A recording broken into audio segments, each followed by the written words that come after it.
The heist of the century. इस कहानी की शुरुआत में हमें फर्नांडो नाम का एक आदमी दिखाया जाता है जो कि पेंटर होने के साथ जूडो इंस्ट्रक्टर भी है। दिन फर्नांडो सड़क किनारे सिगरेट पी रहा होता है, तभी एक तेज रफ्तार कार पानी से इसके सिगरेट को बुझा देती है। फर्नांडो सिगरेट को फेंक देता है। तेज बारिश होने की वजह से सड़क पर चारों तरफ पानी भरा होता है। फर्नांडो देखता है कि सिगरेट बहते हुए बैंक ऑफ रियो के सामने एक गटर में जा गिरती है। फर्नांडो गटर के पानी का पीछा करते हुए एक ब्रिज तक जा पहुंचता है जहां पर नाले का सारा पानी आता है। वो नीचे गटर के पाइप में उतरता है और उसके दिमाग में एक आइडिया आता है। वो उस आइडिया को शेयर करने के लिए अपने दोस्त सेबेस्टियन के पास जाता है और उससे कहता है क्यों ना हम एक बैंक रॉबरी करें। हालांकि सेबेस्टियन उसकी बात को मान तो जाता है, लेकिन वो कहता है कि इस सारे काम के लिए हमें बहुत सारे इक्विपमेंट और गाड़ियों की जरूरत पड़ेगी, जिसके लिए हमें पैसे चाहिए। तभी फर्नांडो पैसों का इंतजाम करने के लिए अपने एक दोस्त डिवाउजा के पास जाता है, लेकिन उसके पास भी पैसे नहीं होते। डिवाउजा उसे एक और आदमी के नाम बताता है जिसका नाम मारियो है, जो कि पहले से एक चोर है। फर्नांडो मारियो के पास जाता है और उससे अपना सारा प्लान बताता है और कहता है कि अगर हम इस चोरी में कामयाब हो गए तो तुम्हें दोबारा कभी चोरी करने की जरूरत नहीं पड़ेगी। मारियो भी इनके प्लान में शामिल हो जाता है, जिसके बाद ये लोग बैंक ऑफ रियो के सामने अंडरग्राउंड नाले में जाते हैं और ये चेक करते हैं कि इन्हें कितनी लंबी सुरंग बनानी है। हालांकि पूरा मेजरमेंट ले लेते हैं, लेकिन इन्हें अब भी ये पता है कि इनके सामने कई सारी और भी प्रॉब्लम्स हैं। वापस आने के बाद फर्नांडो, मारियो, डिवाउजा आगे की प्लानिंग करते हैं। इन्हें ये भी पता चल गया होता है कि बैंक के अंदर मोशन सेंसर है, यानी कि कोई भी इंसान रात के वक्त अगर बैंक में मूव करता है तो वो इसे डिटेक्ट कर लेंगे और पास के पुलिस स्टेशन में अलार्म बज जाएगा और जल्दी पुलिस यहाँ पर पहुंच जाएगी। लेकिन फर्नांडो बताता है कि मोशन सेंसर किसी भी इंसान की हीट को आइडेंटिफाई करता है, ना कि मूवमेंट। मेरे पास एक खास सूट है जिसकी वजह से कभी भी मोशन सेंसर हमारी हीट को आइडेंटिफाई नहीं कर पाएगा। और सबसे बड़ी प्रॉब्लम हमारे सामने ये है कि बैंक में जाने के बाद हम लॉकर्स को कैसे खोलेंगे। अगले दिन जब ये बैंक के अंदर जाते हैं तो वहाँ का मुआयना करना शुरू कर देते हैं। फर्नांडो जब बैंक की फोटोज खींच रहा होता है, वहाँ के सिक्योरिटी गार्ड उसे देख लेते हैं और अपने साथ नीचे बैंक की बेसमेंट में ले जाए, जहाँ पर फर्नांडो देखता है कि लॉकर्स कहाँ कहाँ है और वो बैंक के पूरे डिजाइन को देख लेता है। और अब यहाँ फर्नांडो के कैमरे की चेकिंग की जाती है, लेकिन उसमें कुछ नहीं होता। दरअसल ये फर्नांडो का एक प्लान था। वो जानबूझकर सिक्योरिटी के सामने इस तरह से फोटोज खींच रहा था ताकि वो उसे पकड़ ले, और ऐसा करने से पहले उसने मेमोरी कार्ड निकाल लिया। और अब जब फर्नांडो वापस जाता है तो वो अपने तीनों साथियों को बैंक के अंदर की फोटोज दिखाता है और सारा नक्शा बताता है कि कैसे हम चोरी करेंगे। इन्हें अब ये पता है कि इन्हें कहाँ से सुरंग खोदनी है, और साथ इन्हें ये भी पता होता है कि बैंक के अंदर जितने भी लोगों का पैसा है उस सब की इंश्योरेंस की गई है। अभी ये अपनी टीम में एक और आदमी को शामिल कर लेते हैं जिसका नाम एल्बर्टो है, लेकिन अभी भी इनके सामने सबसे बड़ी प्रॉब्लम ये है कि ये बैंक में जाने के बाद लॉकर्स को कैसे खोलेंगे, क्योंकि बैंक के अंदर 400 लॉकर्स हैं। अगर ये टॉर्च से 400 लॉकर्स को खोलते हैं तो इन्हें 400 लॉकर्स खोलने के लिए 400 मिनट्स लगेंगे, जो लगभग 7 घंटे हो जाएंगे, और इतना वक्त वो बैंक के अंदर नहीं रह सकते। इसीलिए मारियो तय करता है कि वो इसी बैंक की दूसरी ब्रांच में अपना लॉकर खुलवाएगा।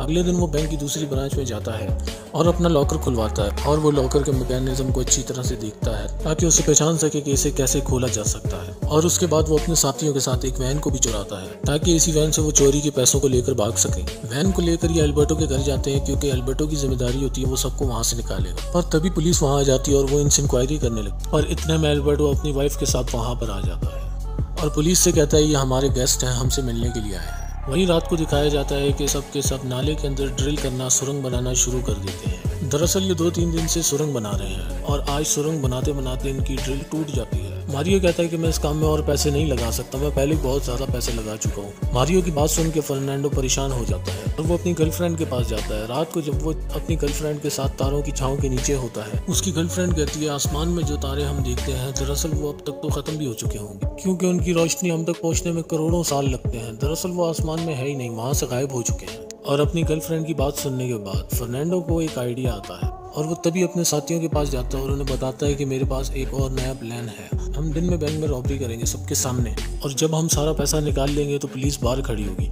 उन्हें लगेगा कि हम सामने से बाहर आएंगे, क्योंकि किसी को भी सुरंग के बारे में नहीं पता, और हम सबके सब वहाँ से निकल जाएंगे। मारियो को और बाकी सबको उसका प्लान बहुत अच्छा लगता है, क्योंकि दिन में ना तो मोशन सेंसर्स का खतरा होगा, वो दिन में मोशन सेंसर्स को एक्टिवेट नहीं करते, और साथ ही बैंक की जो सिक्योरिटी होती है वो रात में एम्प्लॉयज के जाने के बाद बहुत ज्यादा होती है, जो कि दिन में बहुत कम रहती है। और अगले दिन ये अपने प्लान के मुताबिक अपनी उंगलियों में ग्लू लगाते हैं ताकि उंगलियों के निशान कहीं रह न जाए, और ये सब के सब बैंक रॉबरी के लिए निकल पड़ते हैं। लेकिन इनका साथी जो सेबेस्टियन होता है वो नीचे सुरंग का काम पूरा करने के लिए जाता है, और बाकी सब के सब बैंक के अंदर जाकर सभी को हॉस्टेज बना लेते हैं। तभी सीसीटीवी कैमरे में एक सिक्योरिटी गार्ड देख लेता है कि बैंक में रॉबरी हो रही है। इसीलिए वो पुलिस को बता देता है। जल्दी पुलिस बैंक के बाहर आ जाती है जहाँ पर फर्नांडो ने एक आदमी को हॉस्टेज बना लिया था। वो पुलिस वालों से कहता है कि अगर कोई भी बैंक के अंदर आया तो मैं सबको मार दूंगा, और इसके बाद वो बैंक के अंदर आ जाता है। वहाँ मारियो को पता होता है कि कौन से सिक्योरिटी गार्ड ने पुलिस को वहाँ बुलाया है। तभी वो एक औरत को गन पॉइंट पे ले लेता है और उस सिक्योरिटी गार्ड को कहता है कि तुम्हें बाहर आना होगा, और तभी उस सिक्योरिटी गार्ड को बाहर आना पड़ता है। मारियो उसकी गन ले लेता है और उसे बाहर भेज देता है क्योंकि वो इन लोगों के लिए खतरा बन सकता है। फर्नांडो एक रूम में जाता है और एक अलमीरा को हटाता है। तभी उस दीवार के पीछे से सेबेस्टियन, जिसने सुरंग पूरी कर ली होती है, वो भी दीवार तोड़कर अंदर आ जाता है। इसके बाद वो बैंक के लॉकर्स वाले रूम में जाते हैं। यहाँ पर इनके पास एक खास मशीन होती है जो कि सेबेस्टियन ने बनाई क्योंकि वो इंजीनियर है, और इस मशीन की वजह से ये एक लॉकर को 7 सेकंड में तोड़ सकते हैं। और अब ये लॉकर को तोड़ना शुरू करते हैं। तब इन्हें एहसास होता है कि बैंक की छत पर पुलिस वाले पहुंच चुके हैं।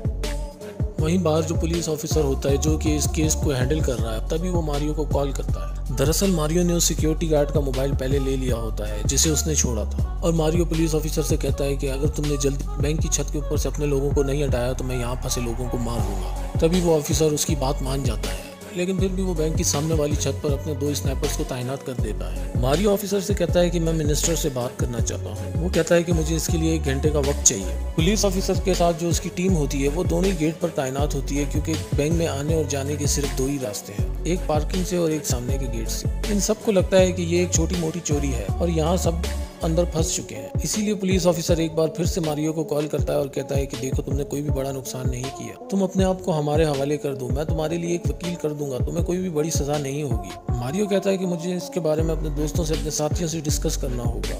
दरअसल मारियो ने अपनी बातों में फंसा होता है ताकि उन्हें ज्यादा से ज्यादा टाइम मिले, ताकि वो सभी लॉकर से सारा का सारा सामान लेकर इस सुरंग से बैंक से रफू चक्कर हो जाए। बैंक के अंदर एक बूढ़ी औरत भी होती है जिसका आज बर्थडे होता है। जब ये मारियो को पता चलता है तो वो उस औरत को बर्थडे विश करता है और साथ ही एक हॉस्टेज से चॉकलेट लेकर भी उसे देता है। स्नाइपर जो इन पर नजर रखे हुए होते हैं वो सब देख लेते हैं। उन्हें कुछ समझ नहीं आता कि ये बैंक के अंदर चल क्या रहा है। वो ये बात पुलिस ऑफिसर को भी बताता है और अब मारियो उस बूढ़ी लेडी को छोड़ देता है। एक बार फिर मारियो पुलिस ऑफिसर से बात करता है और उसे कहता है कि मैंने अपनी जिंदगी के 15 साल जेल में बिताए हैं। वो उससे कहता है कि जब तक मिनिस्टर खुद हमसे बात न कर ले तब तक हम सरेंडर नहीं करें। और अब पुलिस ऑफिसर को मारियो की बात माननी पड़ती। लेकिन जब पुलिस ऑफिसर मिनिस्टर की बात मारियो से करवाता है तो मारियो उस मिनिस्टर को उल्टा सीधा कहना शुरू कर देता है और कहता है कि मैं तुमसे बात नहीं करना चाहता, क्योंकि सभी मिनिस्टर्स एक जैसे होते हैं। वो पुलिस ऑफिसर से कहता है कि मैं अपने लॉयर से बात करना चाहूँगा। पुलिस ऑफिसर उससे उसके लॉयर का नंबर मांगता है। मारियो वहीं पर बंदी बनाए गए एक आदमी का नंबर लेकर उस पुलिस ऑफिसर को दे देता है, जिसके बाद पुलिस ऑफिसर उस नंबर पर फ़ोन करता है। मारियो कॉल रिसीव करता है और आवाज़ बदलकर वकील बनकर उससे बात करता है। दरअसल वो टाइम वेस्ट कर रहा है ताकि उसके साथियों को, जो कि नीचे बेसमेंट में है, जो कि लॉकर से सामान चुरा रहे हैं, उन्हें ज़्यादा से ज़्यादा वक्त मिल सके।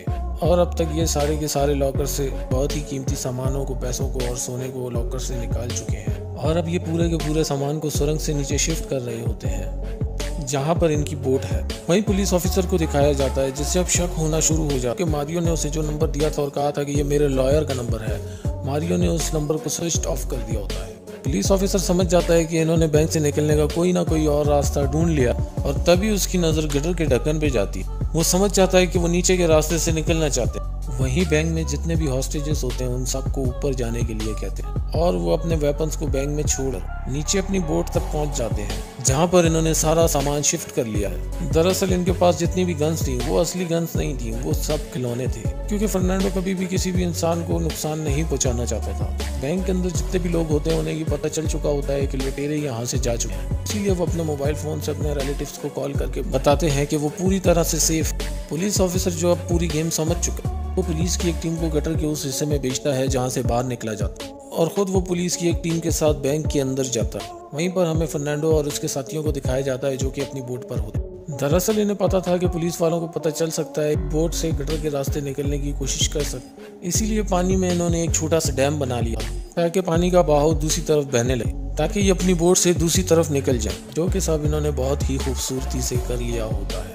वहीं पुलिस ऑफिसर को वो सुरंग मिल जाती है जिससे सब के सब भागे। वहाँ पर इन्होंने एक बॉम्ब को भी रखा होता है, पर पुलिस ऑफिसर को जल्दी पता चल जाता है कि ये बॉम्ब और सारे के सारे वेपन्स तकलीफ, पर अब बहुत देर हो चुकी है क्योंकि वो सारा का सारा पैसा और सोना लेकर एल्बर्टो के घर पहुंचे और इन्होंने उन गाड़ियों को भी जला दिया है जिन गाड़ियों का इन्होंने इस्तेमाल किया। इसके बाद ये रॉबरी के सारे सामान को, पैसे को आपस में बांट लेते हैं। कुछ महीने गुजर जाते हैं और अब इन सब की ज़िंदगी बदल चुकी है, ये सब बहुत अमीर बन चुके हैं। लेकिन एक दिन फर्नांडो की वाइफ को पता चल जाता है कि इसका किसी दूसरी लड़की के साथ अफेयर है। इस बात से गुस्सा होकर वो पुलिस के पास जाती है और उन्हें बता देती है कुछ महीने पहले जो बैंक में रॉबरी हुई थी उसमें मेरे हस्बैंड भी शामिल। पुलिस फर्नांडो के साथ उसके सभी साथियों को पकड़ लेती और अब उसे जेल हो चुकी है, पर क्योंकि इनके पास नकली हथियार थे और ना ही इन्होंने किसी को नुकसान पहुंचाया था तो इसलिए इनको बहुत लंबी सजा नहीं हुई। 7 महीने बाद फर्नांडो को छोड़ दिया जाता है।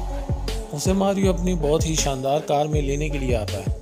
दरअसल फर्नांडो ने इसका प्लान भी पहले से बना रखा था, इसीलिए जानबूझकर उसने नकली हथियारों का इस्तेमाल किया था ताकि उन्हें लंबी सजा ना हो। साथ ही बैंक के लॉकर्स में जितना भी लोगों का सामान होता है बैंक के पास उसका रिकॉर्ड नहीं होता, इसीलिए पहले उन्होंने अपने आधे पैसे को छुपा दिया था ताकि अगर वो पकड़े भी जाएं तो पुलिस को इनके पास पूरा पैसा ना मिले। हालांकि बैंक ने $25 मिलियन और कई किलो सोने का क्लेम किया था, लेकिन पुलिस को इनके पास $1.2 मिलियन और 8 किलो सोना मिला, यानी कि बाकी का पैसा और सोना भी इनके पास है और साथ ही अब ये आज़ाद भी हो चुके हैं। और इसी के साथ ये सच्ची स्टोरी पर बनी फिल्म यहीं पर ख़त्म हो जाती है। उम्मीद करते हैं कि ये कहानी आपको पसंद आई होगी।